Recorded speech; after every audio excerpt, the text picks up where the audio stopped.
Shrimati Pinky Gupta, vice principal of the institution, Shrimati Kanta Sharma ji, and respected my colleagues and dear students. Good morning to everybody. Good morning, sir.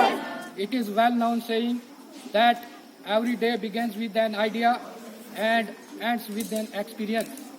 प्यारे बच्चों, आप सभी जानते हैं कि हर दिन जो है हर व्यक्ति का किसी न किसी विचार से शुरू होता है और दिन को अपनी कर्म भूमि के बाद जब व्यक्ति शाम को अपनी जन्म भूमि की ओर प्रस्थान करता है तो एक अनुभव के साथ वापस चला जाता है। जैसे जैसे हम अपनी लाइफ को लीड करते हैं, जीते हैं, तो हर दिन हमें कुछ न कुछ नया तजर्बा जो है, नया अनुभव सीखने को मिलता है। और प्यारे बच्चों, सबसे पहले मैं आप सबको और अपने साथियों को हार्दिक शुभकामनाएं देना चाहूंगा कि कल हम 11 अगस्त को पूरे भारतवर्ष में क्या पूरी दुनिया में रक्षाबंधन का परम त्योहार जो है मनाने जा रहे हैं। इसीलिए मेरी तरफ से आप सबको बहुत बहुत शुभकामनाएं। प्यारे बच्चों, आप सब जानते हैं कि रक्षाबंधन का पर्व जो है काफी पुराना, सदियों से चला आ रहा है। जब भी हम कोई शुभ कार्य करते हैं तो आप जानते हैं हम श्री गणेश जी का वंदन शुरू करके अपना शुभ कार्य शुरू करते हैं। आप सभी जानते होंगे कि एक दिन जब गणेश जी की बहन जो है वो उन्हें रक्षाबंधन के दिन राखी बांधने आई तो उनके दो पुत्र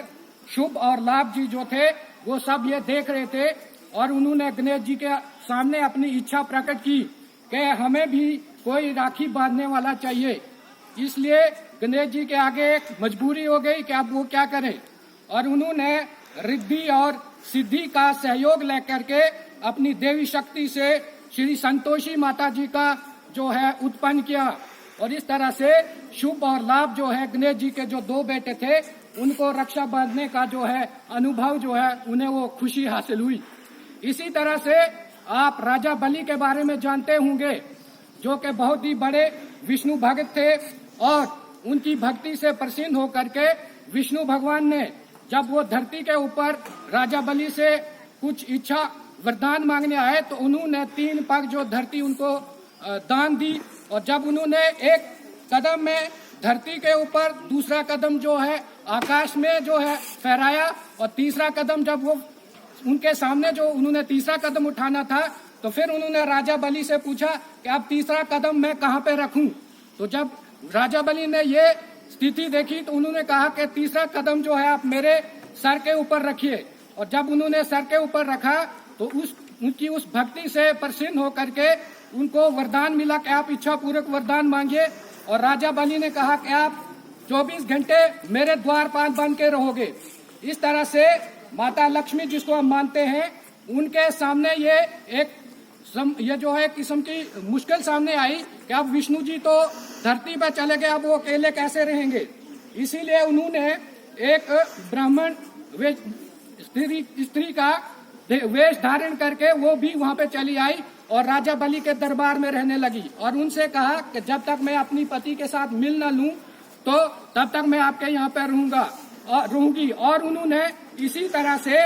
रक्षाबंधन वाले दिन का इंतजार किया और रक्षाबंधन वाले दिन राजा बलि को राखी बांधी और इस तरह से वो खुश होकर उन्होंने कहा आप इच्छा पूर्वक वरदान मांगिए। और माता लक्ष्मी ने इसी मौके का फायदा उठाते उन्होंने कहा कि आपके दरबार जो विष्णु भगवान जी हैं इनको आप मुझे वापस दे दीजिए। और इस तरह से राजा बलि ने खुश होकर उनको विष्णु भगवान जी को वापस दे दिया। ये भी हमारे पास एक कारण है जिसके बेसिस पे हम जो है रक्षाबंधन जो है धूमधाम से मनाते हैं। तीसरा बच्चों, आपने अपनी किताबों में भी पढ़ा होगा कि कौरव और पांडु के बीच में कितना भयंकर जो है महाभारत का युद्ध हुआ था। और इस तरह से एक समय ऐसा था जब कृष्ण जी के बुआ जी के बेटे जो है जिनका नाम शिशुपाल था वो हमेशा कृष्ण जी के विरोध में ही जो है खड़े होते थे और उन्होंने कृष्ण जी ने अपनी बुआ जी को वरदान दिया था कि जब तक ये 101 जो है कड़वे वचन मुझे नहीं बोलेगा मैं इसका वध कभी नहीं करूंगा। और इसी प्रकार एक दिन वो उन्होंने अपनी जो लिमिट है वो क्रॉस कर दी और श्री कृष्ण भगवान जी ने अपना सुदर्शन चक्र चलाते हुए उस शिशुपाल का वध कर दिया। इसी दौरान कृष्ण भगवान जी की जो अंगुली जो है वो कट गई और इसी प्रकार द्रौपदी जी ने ये देखा कि उनकी अंगुली से जो है खून बह रहा है, तो उन्होंने अपनी साड़ी का एक छोटा सा पीस काट करके उनकी अंगुली में बांध दिया। इस तरह से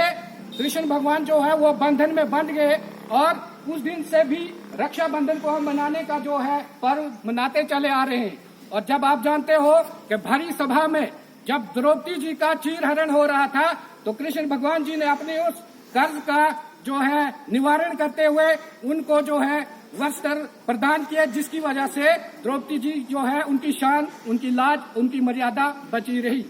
इस तरह से बच्चों, आप जानते हो कि 1905 में जब हमारे देश वेस्ट बंगाल में डिवीजन ऑफ द सोसाइटी चल रही थी, तो ब्रिटिशर्स जो है, अंग्रेज लोग चाहते थे कि